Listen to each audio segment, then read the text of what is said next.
Good evening, my friends.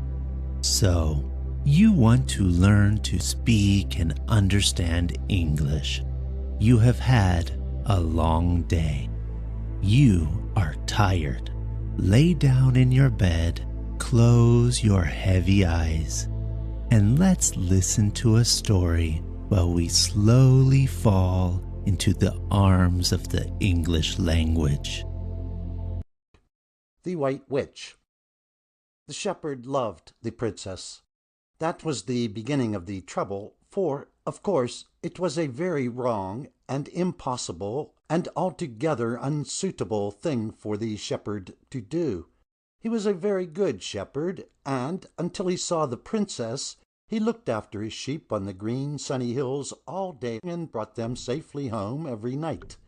And if he ever dreamed dreams as he lay on the short thymy turf and looked up to the deep blue sky, he certainly never told them to anyone, so nobody was the worse or the wiser.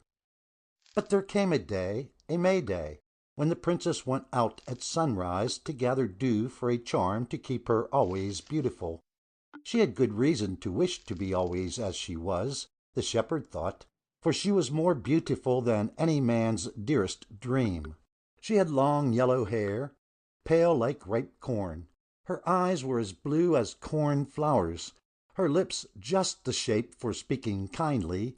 Her hands were like little white birds to hold, and when she passed, the May tree opened all its buds to look at her.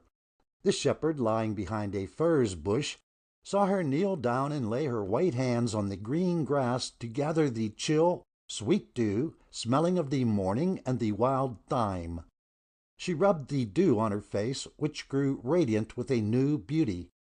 The shepherd arose and came slowly toward her. She did not see him till he was quite close to her, and a fold of her long rosy sleeve blew across his arm as he held out his hand to her. "Will you marry me?" he said. "I shall love you always." She turned her eyes on him, and the love in his lit a rose light in her cheeks. "Who are you?" she asked in a low voice, and if he had been able to say that he was a prince, one does not know what her answer would have been. But he only said, "I am the king's shepherd." "And I," she cried, "am the king's daughter." And then she began to laugh, and ran all the way home, and in a day and a night she had forgotten all about him. But he always thought of her, so that when, one market day, the heralds went through the town proclaiming that a tournament was to be held in honor of the princess, and that the bravest knight might hope to win her, he came, wearing a rusty suit of armor he had borrowed from a friend, and riding on an old horse that his uncle, the innkeeper, lent to him to try his fortune with many others. And he looked so handsome and so valiant that no one even noticed the old horse and the shabby armor, and every girl in the assembled crowd wished in her heart that he might win the princess. Nor did any know him to be the shepherd, but the princess knew. Then, one by one, all the knights who had come to the tournament were overthrown by the shepherd, for love made him brave and strong beyond the want of man. But when he rode beneath the gallery where the princess sat, she turned her eyes away as she gave him her hand to kiss, and the wreath, the prize of the tourney. "He is only your shepherd," she said to her father, and the king was very much annoyed. Indeed, it became so tiresome to have a handsome shepherd, and a shepherd in love, always hanging about the palace, that the princess said to her tutor, "How could I get rid of this young man without hurting his feelings?" "Tell him you have made a vow never to marry any man whose eyes are not green," suggested the tutor. "What a capital idea!" cried the princess, clapping her hands. "He can't be hurt at that, can he?" The tutor's eyes were green, but the princess had never noticed that, because she never looked at him. So next day she sent for the shepherd. He came gladly, for, whatever she had to say, he would, at least, hear her voice and look into her eyes. The princess was sitting in her garden, which has a high wall round it, and trees and flowers, and in the middle a marble basin where the gold fishes live. The princess and her maidens were feeding the gold fishes when the shepherd came in. "How do you do?" said the princess, turning red and speaking very fast. "Do you know I'm very sorry, and I hope you won't mind very much, but I really can't marry anyone unless they have green eyes." "What color are mine?" asked the shepherd. "I have never noticed." But his heart ached, for he knew well enough that they were not green. "They are blue," said the princess, jumping up and looking at them. "They are blue like mine." She looked at them a long time without speaking. Then she said, "They are blue, a very nice blue, you know." She put her hands on his shoulders and looked again, a longer look still. "No, they're not green," she said, and she sighed. "Good-bye. I hope we shall always be friends. I shall always feel to you like a sister. Good-bye." And she went on feeding the goldfishes. "Good-bye," said the shepherd. "Will you give me nothing before I go?" She held out her hand, and he kissed it. "That is the second time," he said. "The third time my eyes will be green." The princess looked after him till he had passed out of the garden. Then she looked at the hand he had kissed. Then she sighed again, and when the tutor came to ask her to read classic poetry with him, she said she had a headache. After that she used to spend most of her time in the garden, and when her father pressed her to choose a husband from among her many suitors, she answered that she thought marriage was rather a serious thing, and perhaps it would be better for her to stay at home and feed the goldfishes a little longer. The next morning she said, carelessly, to her maidens, as they combed out her golden hair, "I suppose nothing more has been heard of that shepherd?" "No, your Royal Highness, nothing at all." And the next day she said, musingly, as the golden comb went through her hair, "I wonder what has become of that shepherd."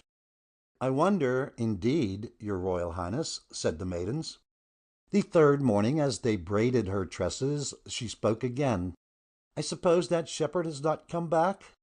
"No," they said, "he has not come back." The princess sighed and was silent, but she put the same question the next morning, and the next, and every morning, and there was never any other answer. But the shepherd fared forth into the world. Somewhere, he knew, must be that which would turn Blue Eyes to green. He asked every one he met, most laughed at him for a madman, and those who understood and were sorry for him could not help him. And so he fared on for the half of a year, and his eyes grew bluer than ever with unshed tears.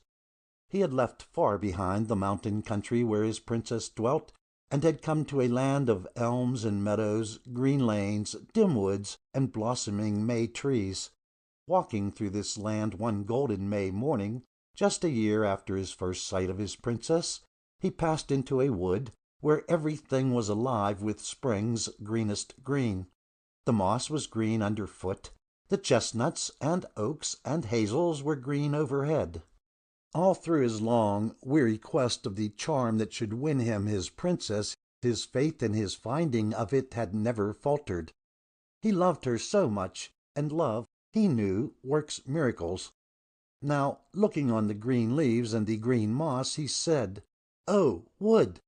Have you no color to spare for me? Just a ray, enough to color a lover's eyes?" And as he spoke, he was aware of a white lady who lay on the moss under the shade of a hawthorn bush. He paused to put his eternal question, "Can you tell me how to make Blue Eyes green?" and stood there ready to go on when he had heard the accustomed "No." But instead, the white lady rose and came toward him, saying, "Yes." As she came near him, he saw that her hair was red like the gold of sunset. Her arms were long and white. He had never seen any mouth like hers. She was gowned in white. About her was a girdle of May blossoms. She wore a wreath of May blossoms on her hair, and her eyes were green as the sea is green, and they shone like young lime leaves when the sun kisses them after rain. "I can help you," she said. "And will you?" "Yes, but the price is a heavy one." "I will not," answered the shepherd, "shrink from any price, how heavy soever it may be." "Think well," said the White Lady, the bargain once struck may not be undone.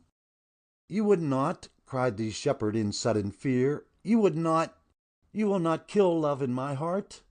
I will leave love in your heart. You will not make my princess turn from me when I am come to her again? Your princess shall not turn from you when you are come to her again. Then, cried the shepherd, I will pay the price. The White Lady took him by the hands and drew him under the green hawthorn boughs, he wondering, yet glad at heart, because he should now, at last, win his princess. You do not repent? No. Think yet again. It is not yet too late. I have only one thought. Quick, say the spell. She laid her white arms round his neck as he stood under the may-tree. Already, she said, your eyes grow green. She kissed him thrice, upon the brow, and upon the eyes, and upon the lips. Now go, she said, go to your princess, who loves you. He threw up his hands and fell at her feet. But I do not want the princess any more, he cried. There is no princess, there is only you. Kiss me again, kiss me again. The White Lady leaned against the tree and laughed. And far away, in her palace, the princess was saying, for the 183rd time, as the golden comb went through her hair, I suppose the shepherd has not come back? And for the 183rd time her maidens answered, No, and we do not think, your Royal Highness, that he will ever come back any more. End of The White Witch,